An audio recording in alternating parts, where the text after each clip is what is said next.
기도하옵나이다. 아멘. 할렐루야. 여러분, C.S. 루이스의 얘기 가운데 이런 글이 있습니다. 절벽 아래의 집. 절벽 아래의 집. 유명한 일화가 있는데요. 이 산 절벽 아래에 집이 있었습니다. 이 집은 절벽 큰 낭떠러지요. 그 절벽 아래에 있기 때문에 그 절벽 위에서 그 집으로 내려갈 수가 없었습니다. 절벽에서 뛰어내리면 자기 집에 가기는 하겠지만 살아서는 못 갈 겁니다. 이젠 이 집에 가려면 그 큰 산 등성이를 돌아서 그렇게 가야 합니다. 그런데 그 등성이를 돌아가려면 자기 집과는 직선거리로 보면 절벽 아래에 있기 때문에 가까운데 그 산등성이를 돌아가려면 집과 점점 멀어집니다. 집을 향해 가지만 집과는 멀어집니다. 하지만 멀어지는 그 길이 바로 자기 집으로 안전하게 갈 수 있는 길입니다. 자, 여러분, 하나님께 나아가는 것은 빨리 가는 것이 중요한 것이 아니라 바른 길로 나아갈 때에 하나님을 가장 온전히 만날 수가 있습니다. 우리는 하나님을 빨리 만나기를 원하죠. 하나님은 금방 나타나 주셔서 나를 만나 주기를 원하지만 가장 바른 길, 여러분, 가까이 간다는 것은 물리적인 거리가 아니라 마음의 거리, 또 하나님과 영혼의 거리를 가까이 하는 겁니다. 여러분, 성경에 나오는 12해를 앓는 혈루증을 앓던 여인이 있었죠. 예수님이 지나가실 때에 수없이 많은 무리들이 예수님의 뒤를 따르고 예수님의 앞서가고 서로 끌고 당기고 합니다. 밀치고 만지고 악수하고 예수님을 껴안아보기도 하고 했을 겁니다. 그러나 그들은 예수님을 가까이 한 것이 아니라 물리적으로는 예수님을 붙잡고 예수님 옆에 있었을지 모르지만 오직 이 혈루증을 앓던 이 여인만이 예수님을 가까이 했다는 겁니다. 마음과 마음이 통한 거죠. 예수님의 마음과 예수님을 사모하는 마음, 예수님께 간절히 구하는 마음. 예수님께서는 제자들에게 누가 나를 만졌느냐 물어보셨습니다. 제자들은 이렇게 많은 사람이 둘러싸이는데 누가 예수님을 만졌는지 누가 알겠습니까? 예수님은 자신이 만진 사람이 있다는 것을 금방 알고 계셨습니다. 예수님의 주위에는 많은 사람들이 보였지만 이젠 예수님을 중심을 가지고 정말 예수님을 신뢰하고 예수님을 의지하기 위해서 만진 사람이 있다는 겁니다. 그러니까 예수님의 마음과 하나 된 사람, 이 사람이 있다는 겁니다. 여러분, 하나님께 가까이 가는 것은 하나님과 영혼의 만남으로 가능합니다. 우리는 영적인 존재이기 때문에 가시적으로 우리는 눈을 뜨고 하나님이 어딨나 쳐다봐도 하나님 못 만나요. 그런데 여러분, 성령에 대해서 성경에 말씀하시는 것처럼 바람이 임의로 불매 어디서 와서 어디로 가는지 알지 못함이로라 말씀하신 것처럼 하나님은 바람은 분명히 부는데 바람을 볼 수가 없어요. 하나님이 분명히 우리와 함께 하시는데 그 하나님을 볼 수는 없습니다. 우리의 영적인 이젠 마음으로 그 하나님을 만나게 되는 거죠. 영적으로 하나가 되어야 가까이 가는 겁니다. 하나님께 가까이 가게 하기 위해서 때로는 고난을 당하게 하십니다. 시편 119편 71절에 보니까 고난 당하는 것이 내게 유익이라. 참 이 말이 여러분 잘 이해가 되지 않지만 그러나 고난 당하는 것이 내게 유익이라. 이로 말미암아 내가 주의 율례들을 배우게 되었나이다.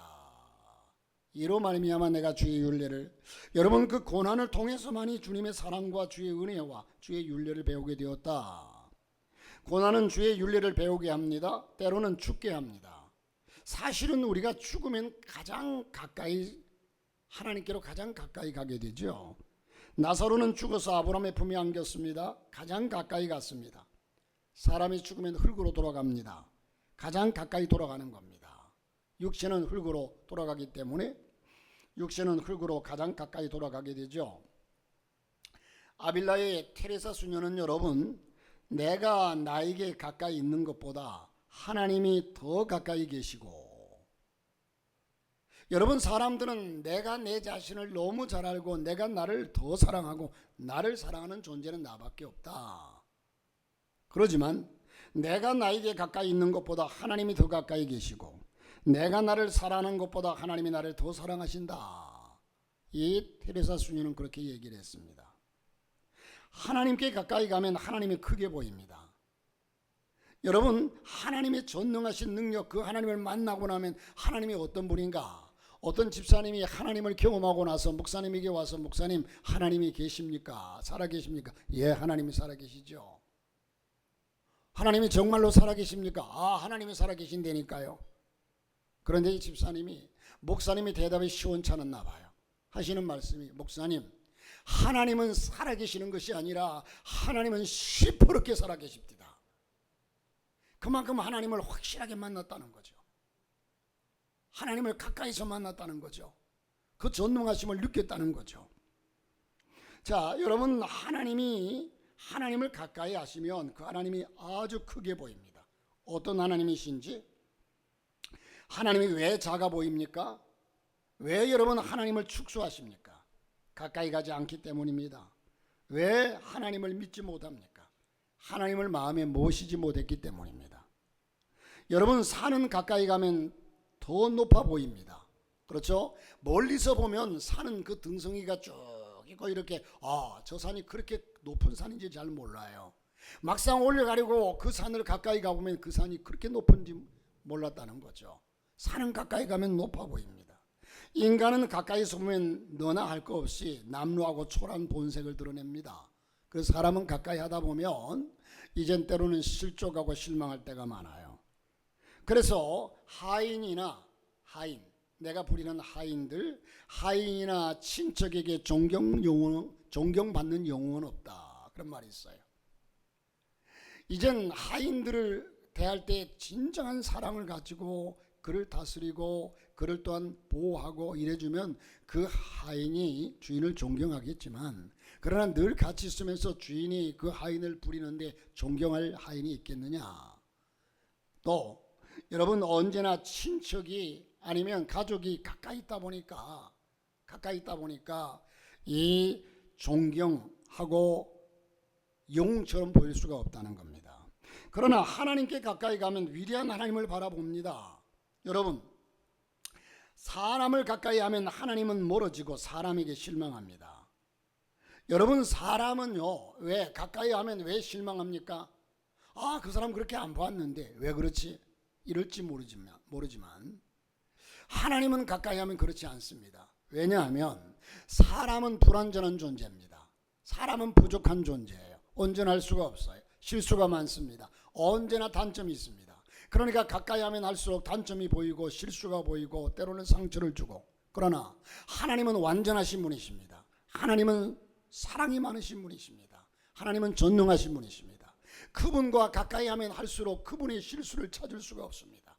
우리 하나님은 거룩하신 분이시기 때문에, 그러므로 하나님과 가까이 하면 할수록 우리는 그분의 실수나 모든 걸 찾는 것이 아니라 그분은 우리에게 온전하게 다가오십니다. 그래서 오늘 이 말씀 가운데 몇 가지 생각해 보고자 하는 것은, 첫째는 여러분, 하나님을 가까이 해야 한다라는 겁니다. 하나님을 가까이 하라. 여호와를 가까이 하면 네게 복이라. 오늘 8절에서 말씀합니다. 하나님을 가까이 하라. 따라합시다. 하나님을 가까이 하라. 그리스도인들은 마귀를 대적하고 멀리해야 하고, 반대로 새 언약 아래에서 하나님께 가까이 해야 합니다. 하나님과 마귀 둘 다 가까이 할 수가 있습니까? 둘 다 멀리 할 수 있습니까? 둘 다 가까이 할 수도 없고 둘 다 멀리 할 수도 없어요. 여러분, 세상과 하나님을 둘 다 멀리 할 수 있습니까? 둘 다 가까이 할 수 있습니까? 없어요. 나라는 존재가 하나님께로 가까이 가면 마귀와 멀어지고, 마귀와 가까이 가면 하나님과 멀어지고, 내가 여러분 세상으로 가까이 가면 하나님과 멀어지고, 하나님께로 가까이 가면 세상이 멀어지고, 이게 원리입니다. 어느 쪽이든 하나가 멀어지면 하나는 가까워지게 되어 있는 법입니다. 세상도 마찬가지입니다. 세상을 가까이 하면 하나님이 멀어집니다. 하나님을 가까이 하면 세상이 멀어집니다. 여러분, 우리는 하나님을 아버지라고 부릅니다. 아버지를 멀리하면 좋은 자녀입니까? 아버지를 멀리하는 자녀가 좋은 자녀냐? 제가 어제 낮에 서재실에서 설교를 준비하다가 피곤해서 쭉 누워서 TV를 좀 틀어서 보는데 세상에 이런 일인가요? 여기에 나왔어요. 나왔는데 오래된 얘기 같은데 재방송 같아요. 그런데 할아버지 한 분을 고향집에서, 아주 시골 고향집에서 그 아들이 아버지를 모시는데, 이젠 아들이 4년 동안을 아버지를 모셔요. 이젠 4년 전에는 아버지가 혼자 활동하고 혼자 계실 수 있으니까 계셨는데, 이후로는 혼자 활동하기가 힘들고 하니까 아버지를 모시고 거기서 삽니다. 아버지가 시내로 가자고 해도 전혀 안 간다고 그래요. 그 아버지가 99세인데 이젠 앞으로 100세를 기다리면서 살아가는데, 결국은 100세의 3일을 앞두고, 자기 생일의 3일을 앞두고 돌아가세요. 그런데 그것을 다 취재를 해서 그렇게 찍었더라고요.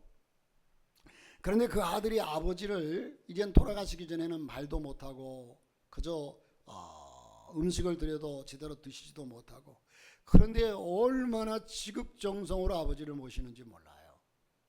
그래서 아버지 곁에 꼭 붙어 있으면서 아버지를 안고서 밖에 햇빛을 씌워드리고 의식도 없이 잘 말씀도 못하는데, 이 모습을 보면서 참 감동을 많이 받았어요. 나라면 저럴 수 있을까라는 생각을 하면서, 참 인간이라는 존재는 저렇게 해야 되는데, 그래서 그 할아버지는 거기에서 태어나서 거기에서 99년을 살다가 100년을 살았죠. 3일 모자라니까 100년을 살다가 거기서 돌아가셨어요. 대단하시더라고요. 그런데 그 대단하신 아버지보다도 아버지가 그렇게 원하니까 지금 같으면 요양원에 모셔버리고, 지금 같으면 아들 집으로 그냥 데려가서 편리하게, 그런데 그 아버지 집에서 아버지의 시중을 다 들면서 아버지가 떠나지 않겠다고 하니까 그 시중을 다 들면서 아버지의 뜻대로, 아버지의 생각대로, 아버지가 원하는 대로 아들이 따라주는 모습을 보면서 저게 자녀의 본분이다 라는 생각을 하게 됐어요. 자, 여러분, 어쨌든 우리는 하나님을 아버지라 부릅니다. 아버지를 멀리하면 좋은 자녀 아닙니다. 아버지를 멀리하면 불효자식입니다. 누가 가장 효자입니까?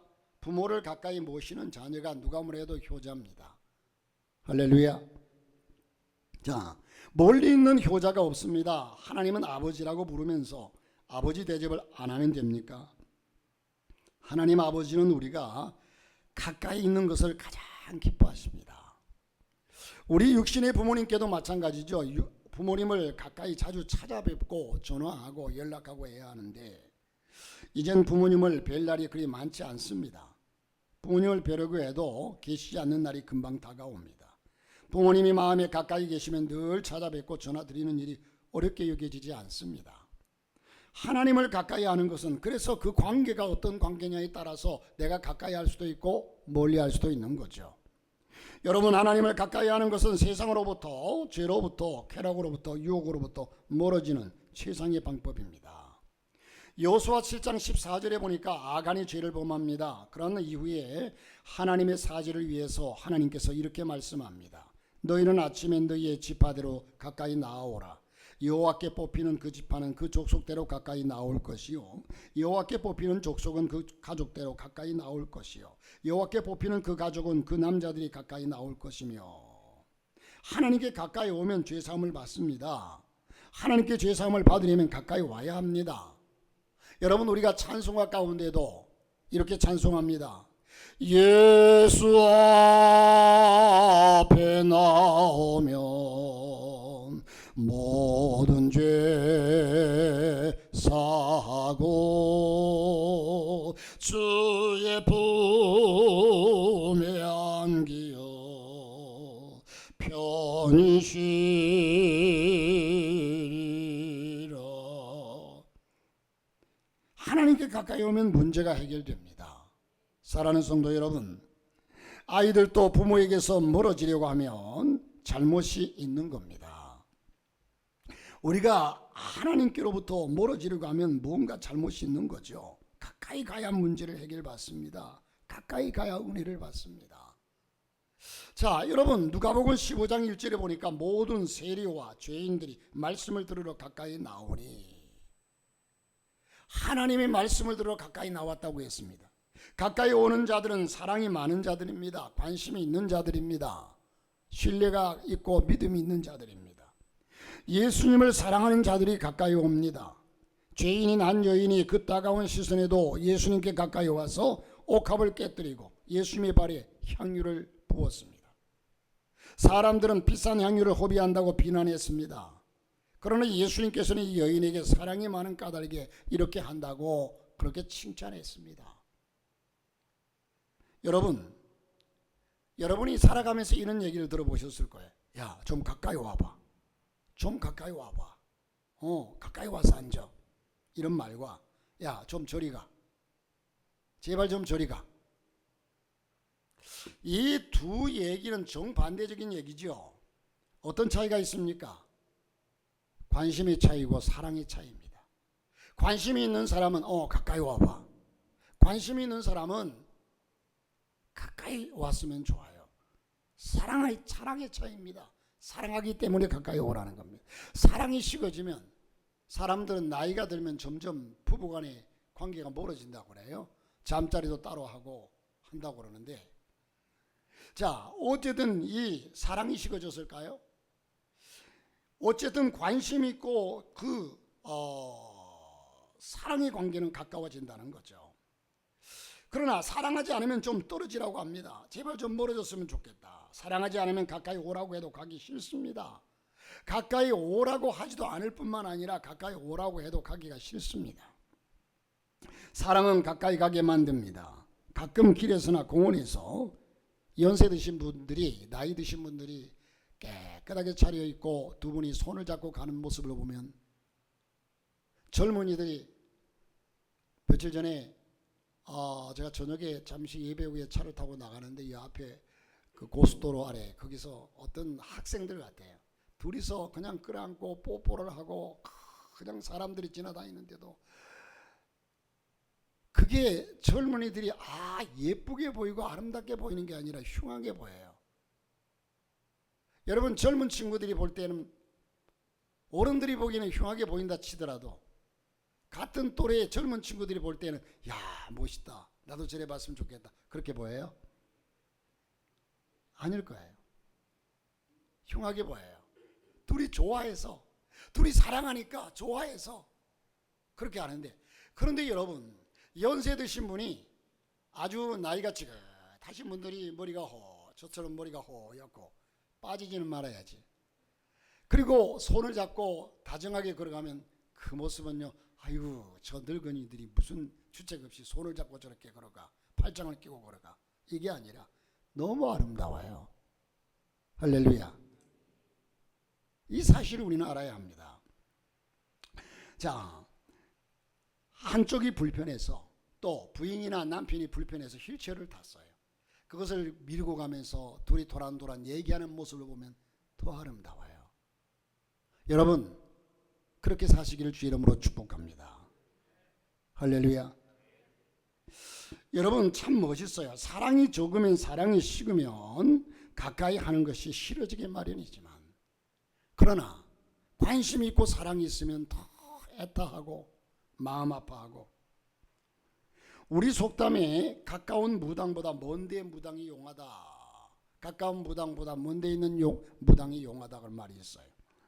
가까이 있는 사람은 인정받지 못한다는 뜻이죠. 선지자가 고향에서 친척들에게 이젠 배척을 받는 것과 마찬가지라는 겁니다. 그런데 그건요, 무당이니까 그래요. 하나님은 가까이 계시고 가까이 계셔야 합니다. 그래야 내게 힘이 됩니다.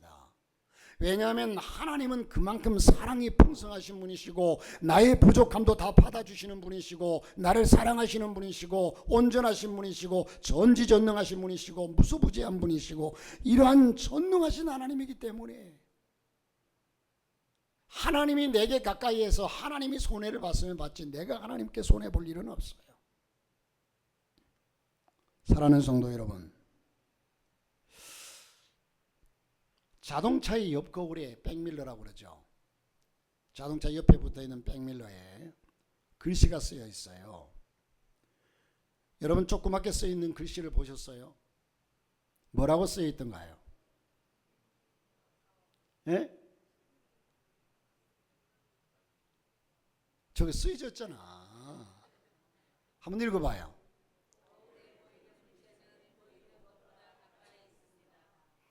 이 거울이 볼록 거울이기 때문에 바로 옆에 있는 물건도 좀 멀리 보여요. 그러니까 당신이 지금 바라보고 있는 그 물체가 멀리 있어 보여도 실제로는 가까이 있으니까 조심하십시오. 이런 얘기예요. 자, 자동차의 옆거울은 볼록 거울로서 시야가 넓어지므로 넓게 보이게 합니다. 반면에 시야는 넓지만 물체는 작고 멀어 보입니다. 그러나 실제로는 가까이 있다는 말이죠. 하나님은 하늘에 계셔서 우리와 거리가 먼 하나님은 아닙니다. 우리 가까이 계시는 하나님입니다. 하나님은 멀리 계시는 것 같지만 내 곁에 계시고 내 곁에 계시는 것 같지만 우리 안에 계십니다. 이 하나님을 우리는 가까이 다가가야 합니다. 이것이 우리에게 은혜요, 이것이 복이라는 겁니다. 두 번째, 하나님을 가까이 하면 하나님이 나를 가까이 하십니다. 그리하면 너희를 가까이 하시리라. 그리하면 내가 나를 가까이 하면 나도 너를 가까이 해. 이것은 또한 자동적인 원리예요. 내가 하나님께 가까이 가면 가까워지게 돼 있어요. 하나님과. 이 말은 마치 조건적인 것 같습니다. 하나님을 가까이 하면 하나님이 우리에 가까이 하시겠다는 말씀처럼 들립니다. 그런데 우리가 하나님을 가까이 해야 하나님께서 우리에게 가까이 하신다는 것인데, 이 말은 하나님이 항상 우리 가까이 계시지만 우리가 가까이 가면 가까이 계시는 하나님을 느끼게 되고 그 하나님을 가깝게 맞이할 수 있다는 거예요. 하나님은 언제나 그 자리에 계세요. 탕자가 아버지를 떠났습니다. 탕자가 생각할 때는 아버지가 나를 이제 내쫓을 것이다. 아버지께 돌아가면 아버지가 이놈아 내 재산 가지고 나갔으면 가서 죽든지 살든지 네 맘대로 할 것이 돌아오기는 왜 돌아와? 이렇게 야단치고 내쫓을 줄 알았어요. 그러나 탕자가 막상 아버지께로 돌아보니까 아버지의 사랑은 전혀 변함이 없어요. 오직 더 큰 사랑을 가지고, 오히려 더 큰 사랑으로 날마다 나와서 아들을 기다리면서 거리가 먼데도 불구하고 상거가 먼데도 불구하고 아들인 것을 알고 쫓아와서 아들을 끌어안고, 아버지의 사랑은 변함이 없었어요. 아버지는 늘 그 자리에 계셨어요.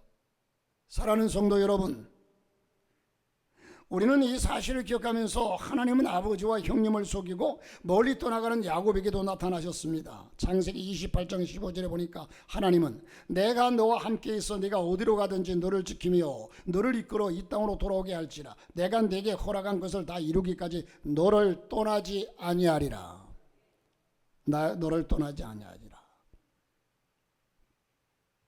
떠나지도 않으리라 말씀하셨던 주님, 야곱에게 가까이 계시겠다고 하는 약속을 하십니다. 이에 16절에는 야곱이 잠이 깨어 이르되 여호와께서 과연 여기 계시거늘 내가 알지 못하였도다. 곁에 계시는 하나님, 가까이 계시는 하나님이지만 내가 모르고 있는 겁니다. 이 사실을 깨닫고 나니까 하나님이 가까이 계심을 알게 되었다는 거죠. 그러므로 사랑하는 성도 여러분, 저와 여러분이 어느 환경과 처지에 처했던 간에 지금 하나님이 내 곁에 계십니다. 하나님이 지금 내 곁에 계십니다. 철학자 쇼펜하우어의 일화 중에, 우화 중에 호저 딜레마라는 얘기가 있습니다. 호저 딜레마. 몹시 추운 겨울날 호저 한 쌍이 죽어 있었습니다. 이 호저는 뭐냐? 호저는 고슴도치와 같은 바늘두더지라고 합니다. 전신에 가시 같은 털이 있는 뾰족뾰족한 바늘 같은 털이 있는 동물입니다. 서로가 가까이 하기엔 너무 먼 당신이에요. 가까이 가면 몸이 찔리고 떨어져 있으면 추워 죽을 지경입니다. 두 마리의 호저는 가까이 멀리를 반복하다가 얼어 죽었습니다. 전신이 가시 같은 털로 덮여있기 때문에 너무 가까이 가면 상처를 받습니다. 너무 떨어져 있으면 추위를 탑니다. 상처를 주지 않고 체온을 유지하기 위해서 적당한 거리를 두고 있습니다. 여러분, 인간관계는 너무 가까이 하면 상처를 주기 쉽습니다. 상처를 주기 쉬워요. 이것이 인간이라는 존재예요. 또 멀리 있으면 남이 되기 쉽습니다. 거리를 유지하는 것이 인간관계에 필요하다는 겁니다. 하지만 하나님은 아무리 가까이 있어도 좋습니다. 하나님은 가까이 있어야 좋은 분입니다. 하나님은 가까이 해야 안전합니다. 하나님을 가까이 하는 것이 내게 행복입니다. 하나님은 우리의 사람과 다릅니다. 가까이 해도 상처를 주지 않고 거리를 유지할 필요가 없는 분이 하나님이십니다. 시편 145편 18절에 보니까 여호와께서는 자기에게 간구하는 모든 자 곧 진실하게 간구하는 모든 자에게 가까이 하시는도다. 전제 조건이 있어요. 하나님이 가까이 하시는데 진실하게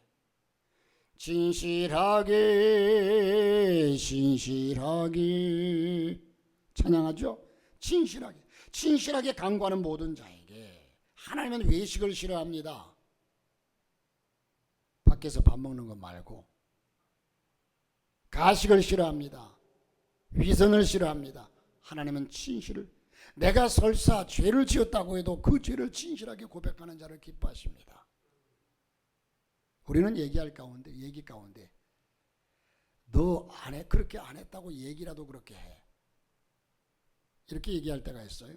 그러나 하나님은 진실, 이 진실 안에서라는 하는 이 말은요, 원어가 베메트라고 하는 말입니다. 베메트. 이 베메트는요, 진리 안에서 거짓이 없죠. 진리 안에서라는 말입니다. 위선적이지 않고 신실함으로 간구하는 사람에게는 하나님이 늘 가까이 하신다. 있는 모습 그대로 내 모습이 이대로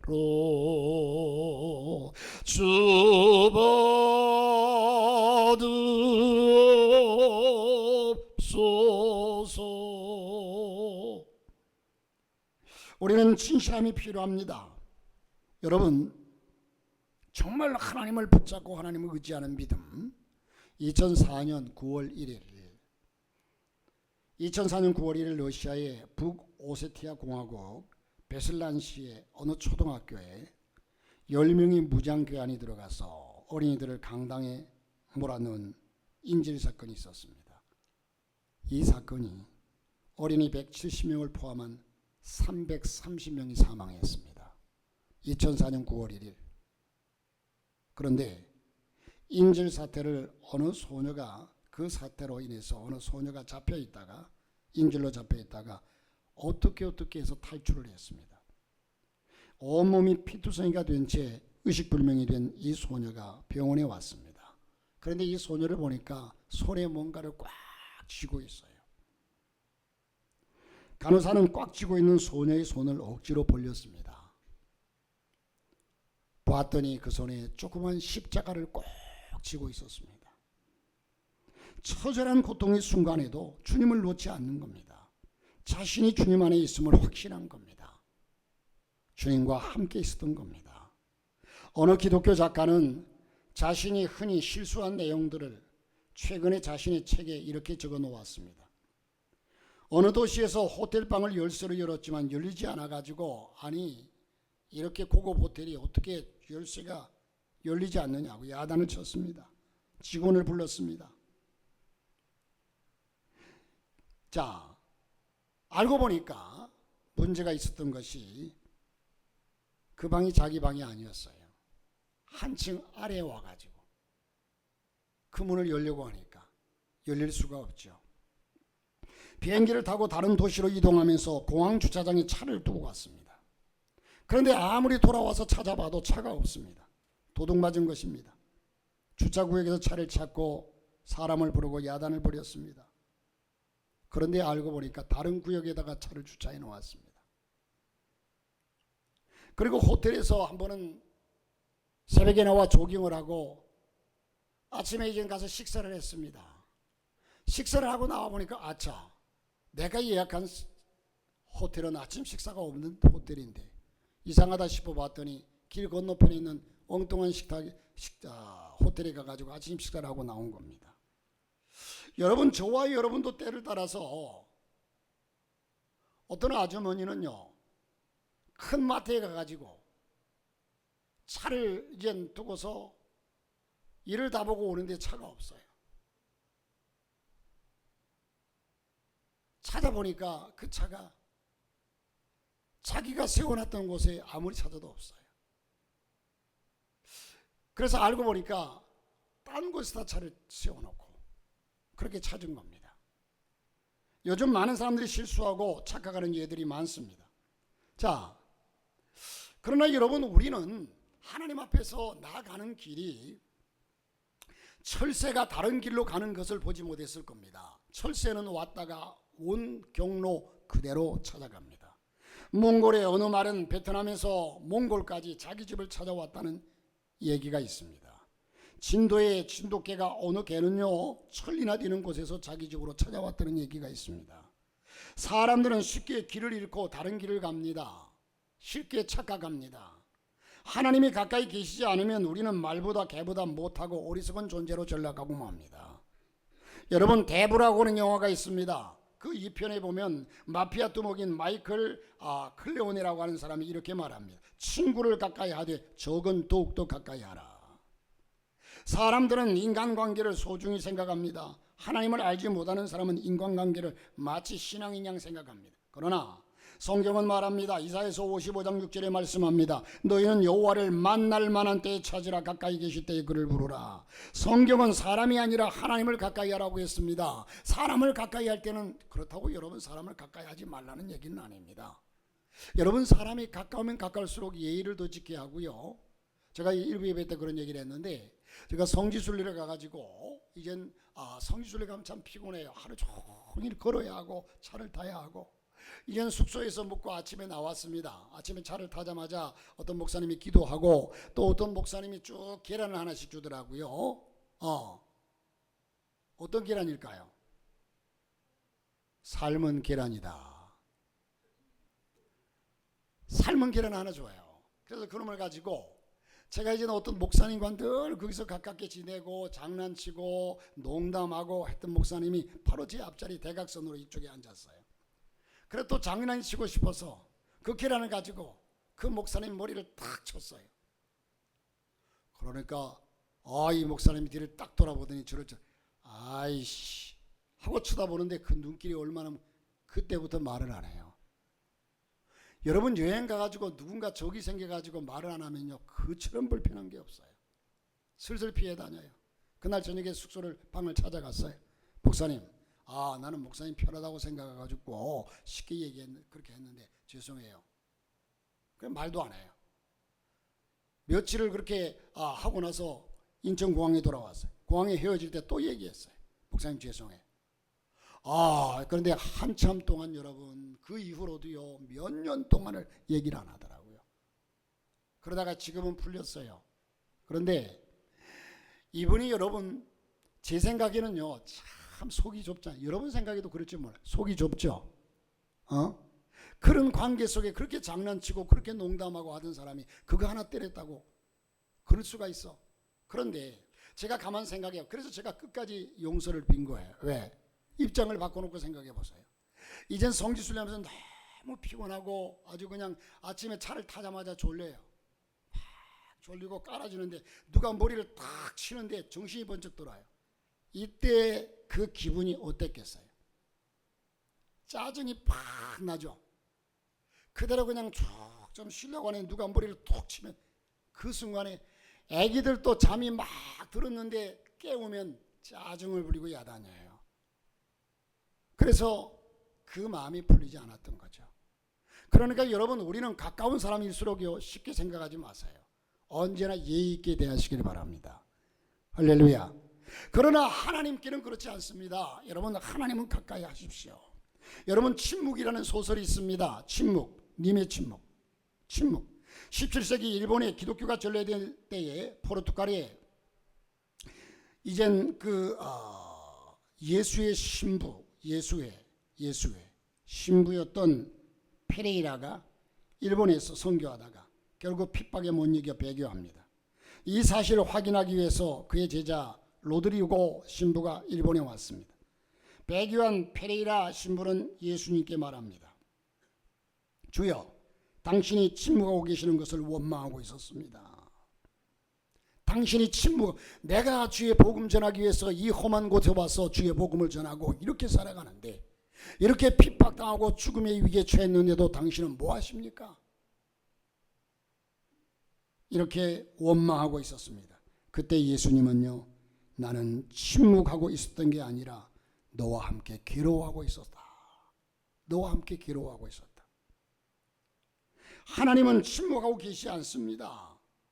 여러분, 예수님께서 십자가에 달리실 때에 예수님이 엘리 엘리 라마 사박다니, 나의 하나님 어찌하여 나를 버리시나이까, 이렇게 외치는데도 하나님은 말씀하지 않습니다. 침묵하고 있습니다. 그런데 그 침묵이 아니라 아버지 하나님께서는 자기 하나밖에 없는 독생자 예수 그리스도가 십자가에 못 박아 피 흘리면서 고통하는 것을 그대로 함께 괴로워하고 함께 고통하고 있었습니다. 왜냐하면 거기서 그를 구원한다고 예수 그리스도를 십자가에서 꺼내주면 우리가 구원받을 수 없기 때문에, 하나님의 계획이기 때문에 내가 그 일을 감당해야만이 저 백성들이 살 수 있다. 뭔가 뜻이 있기 때문에 그렇습니다.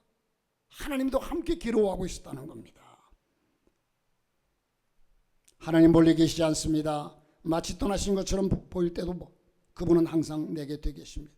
가장 멀리 계신 것처럼 보일 때 오히려 가장 가까이 계십니다. 뭔가 그 뜻이 있기에 그 뜻을 이루기 위해서 하나님은 지금 나타나지 않고 있을 뿐입니다. 우리는 주께로 가까이 주께로 가오니 나의 갈 길 다 가도록 나와 동행하소서 찬송합니다. 이 찬송이 우리의 고백이 되기를 바랍니다. 우리가 주께로 가까이 가면 주께서는 우리와 동행하시고 우리와 가까이 계십니다. 이것이 우리의 소망이고 우리의 안전입니다. 하나님을 가까이 하는 사람은 하나님은 한 번도 멀리 하신 적이 없습니다. 언제나 가까이 계셨습니다. 여러분, 결론적으로 천지창조라고 하는 그 명화, 아주 유명한 그림이죠. 저 천지창조가 내용이 뭡니까? 하나님이 인간을 만들어서 인간을 세상으로 내보내는 장면이에요. 그런데 인간의 손과 하나님의 손이 닿을 듯 말 듯 하고 있어요. 아주 불후의 명작이죠. 미켈란젤로가 불후의 명작을 남겼습니다. 천지창조. 하나님께서 손을 뻗어서 아담을 세상으로 보내는 모습을 그리고 있는데 하나님과 아담의 손은 단 몇 센티미터 떨어져 있습니다. 하나님과 아담의 손은 하나님과 우리의 관계를 적절하게 묘사하고 있습니다. 가장 가까운 것 같지만 닿을 듯 말 듯 닿지 않은 손입니다. 아무리 곁에 있어도 잡을 수 없고 닿지 않으면 가장 먼 손입니다. 다른 피조물은 다 하나님과 손잡고 사는데 인간만은 잡을 듯 하면서도 놓치고 삽니다. 여러분, 내일 일은 난 몰라요. 하루하루 살아요. 불행이나 요행함도 내 뜻대로 못해요. 험한 이 길 가고 가도 끝은 없고 고뇌요. 주님 예수 팔레미사 내 손 잡아주소서. 내일 일은 난 몰라요. 장래일도 몰라요. 아버지여 날 붙드사 평탄한 길 주옵소서. 이 찬양은 들을수록 좋습니다. 부를수록 은혜가 넘칩니다. 내일 일은 정말 모릅니다. 불안하고 초조합니다. 주님께 가까이 가십시오. 하나님께서 내 손을 잡아주시면 만사형통합니다. 주님이 날 붙드시면 평탄합니다. 우리의 남은 순간순간저럽의 발걸음이 주님께 가까이해서 주님의 손을 붙잡고 안개 속 같은 앞날에 여러분의 삶에 하나님의 은혜가 임하고 주의 축복이 함께 하시기를 주님의 이름으로 축복합니다.